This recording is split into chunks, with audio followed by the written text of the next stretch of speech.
أعوذ بالله السميع العليم من الشيطان الرجيم. بسم الله الرحمن الرحيم. وبه نستعين على أمور الدنيا والدين.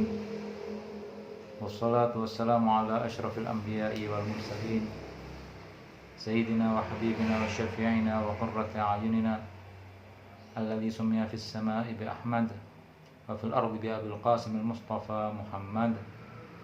اللهم صل وسلم وبارك على محمد وآل محمد وعجل فرجهم وارحمنا بهم وعلى آله الطيبين الطاهرين وأصحابه الميامين المنتجبين.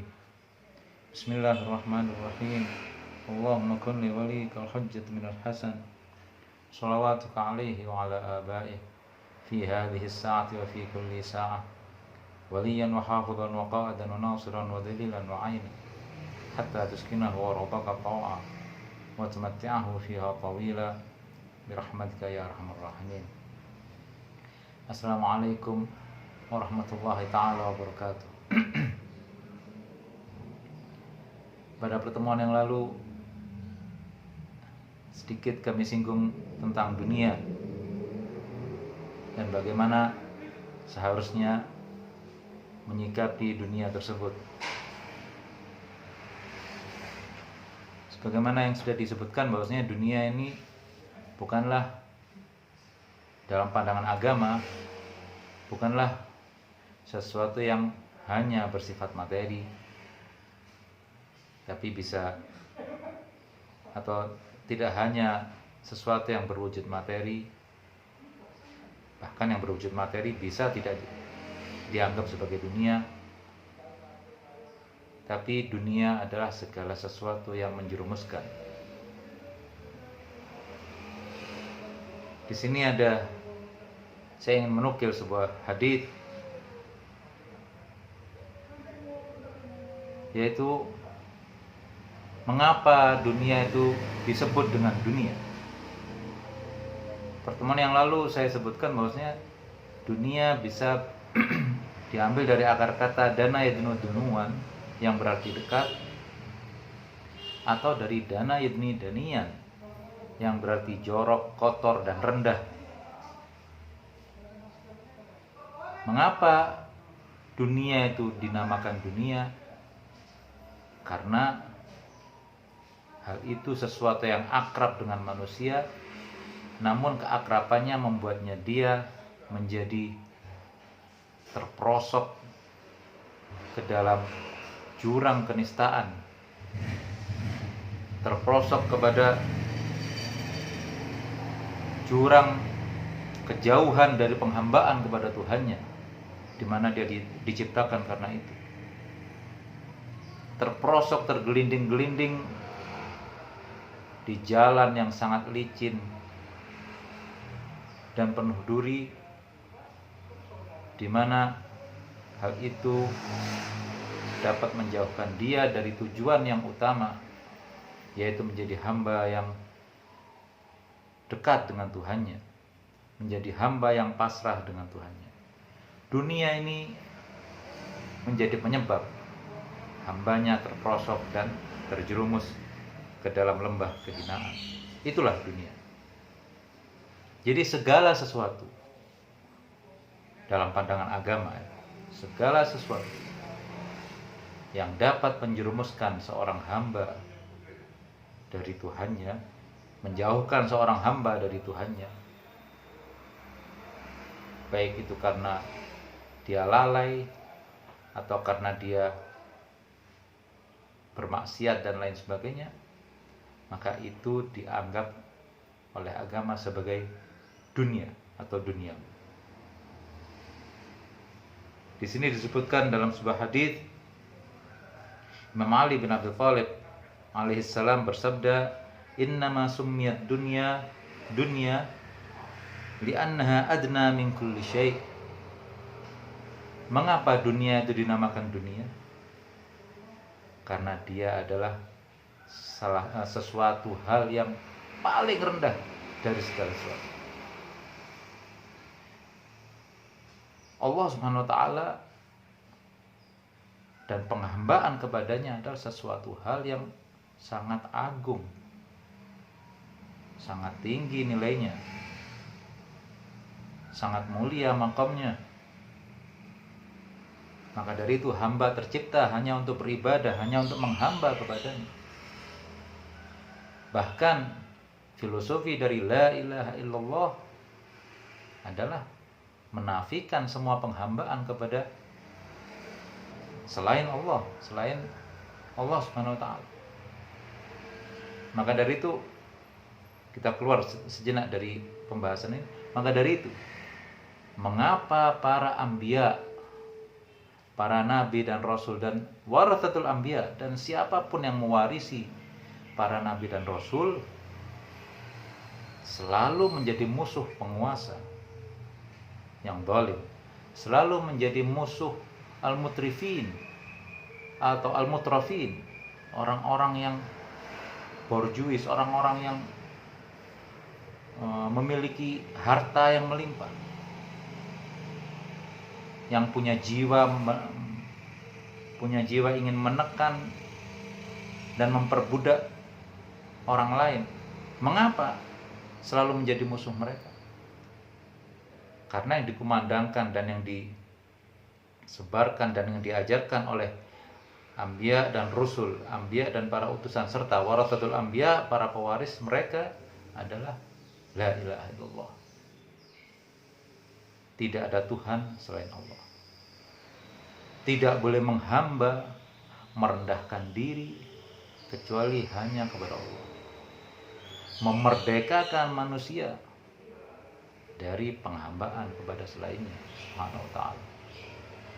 Ini inti dari la ilaha illallah. Bukan hanya sekedar mengapa kaum penguasa yang tiran, penguasa yang zalim itu takut dengan la ilaha illallah, tidak ada Tuhan selain Allah. Bukan karena kalimatnya ini saja, tapi karena kandungan dari kalimat tersebut yang menafikan penghambaan atau penghinaan diri kecuali kepada Allah Subhanahu wa taala, hanya kepada Allah Subhanahu wa taala.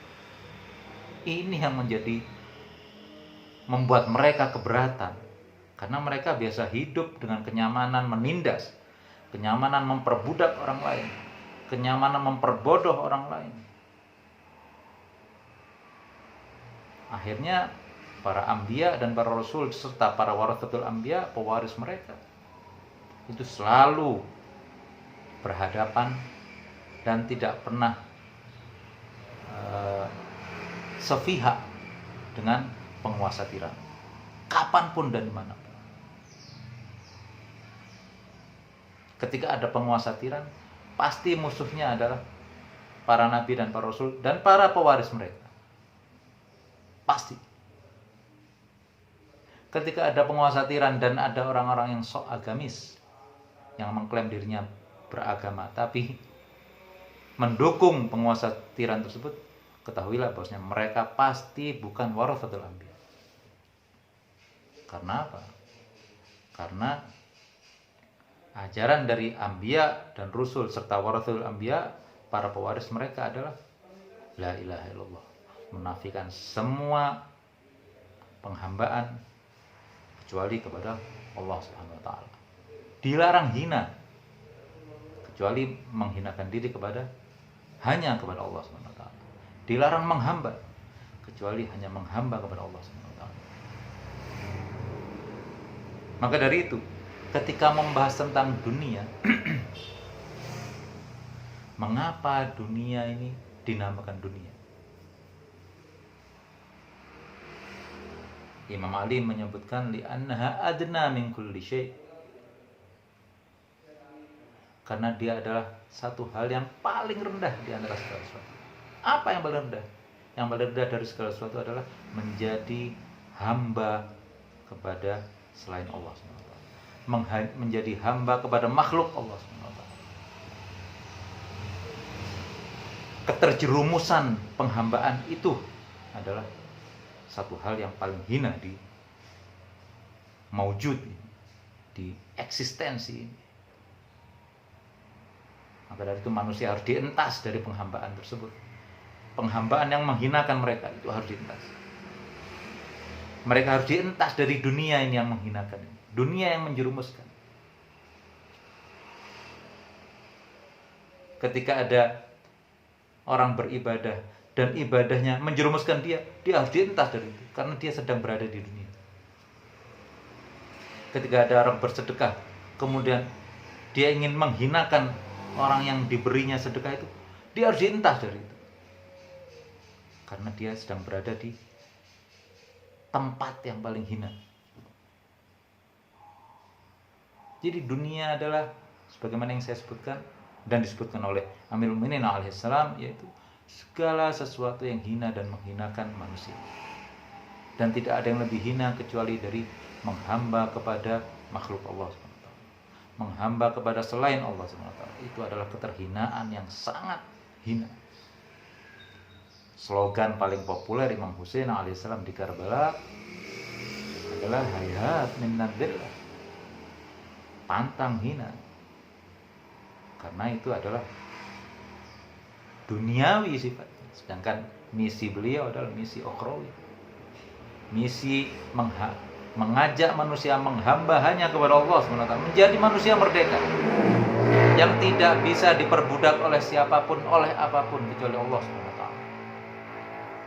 dan figur-figur yang ditentukan oleh Allah SWT, baik secara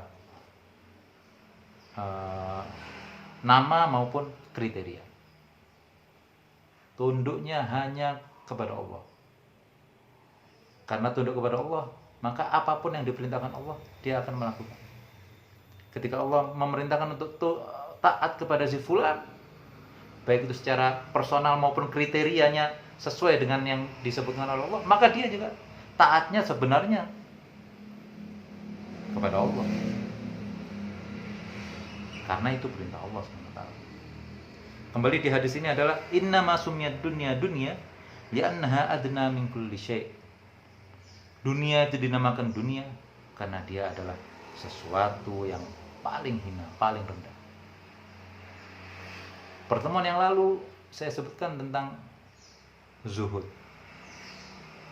Sedikit saya singgung tentang zuhud terhadap dunia. Karena dunia ini memang ada dua. Maksudnya yang disebut dunia di sini adalah materi ya. Materi itu ada dua. Ada materi yang menyampaikan manusia pada kemuliaan, ada materi yang menjerumuskan manusia pada kehinaan. Atau ada ibadah, atau ada hal, ada perilaku yang menyampaikan manusia pada kemuliaan. Ada perilaku lagi berikutnya yang menjerumuskan mereka pada kehinaan. Maka dari itu di sini juga disebutkan bahwasanya Rasulullah Shallallahu Alaihi Wasallam bersabda, "Ad-dunya mal'unah."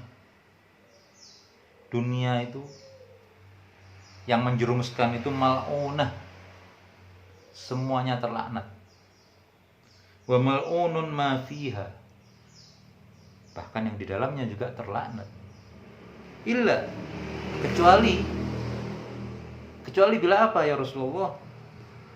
Illa ma btughiya bihi wajha Allah azza wa jalla, kecuali yang dengannya dapat menyampaikan dia kepada penghambaan kepada Allah Subhanahu wa taala, menyampaikan dia pada haribaan Allah Subhanahu wa taala. Karena itu memang tujuan penciptaan manusia. Wa khalaqul jinna wal insa illa liya'budun. Tidak diciptakan jin dan manusia kecuali untuk menghamba kepada Allah. Beribadah artinya adalah menghamba kepada Allah. Tidak boleh menghamba kepada selainnya. Jadi dunia semuanya buruk. Apa yang dimaksud dunia di situ adalah segala sesuatu yang menjerumuskan. Tapi yang tidak menjerumuskan illa, itu termasuk dari pengecualian dari Rasulullah SAW, yaitu kecuali sesuatu yang dapat menyampaikan seseorang atau makhluk kepada zat Allah Subhanahu wa taala, kepada penghambaan kepada Allah Subhanahu wa taala. Berikutnya Imam Ali Zainal Abidin alaihissalam di sini juga menyinggung bahwasanya dunia dunyaan Dunia terbagi menjadi dua. Dunia balag wa dunia malauna. Ini adalah tafsiran dari hadis Rasulullah SAW tersebut. Dunia ada dua. Ada dunia yang menyampaikan seseorang pada makom atau kedudukan yang mulia, yaitu penghambaan kepada Tuhannya.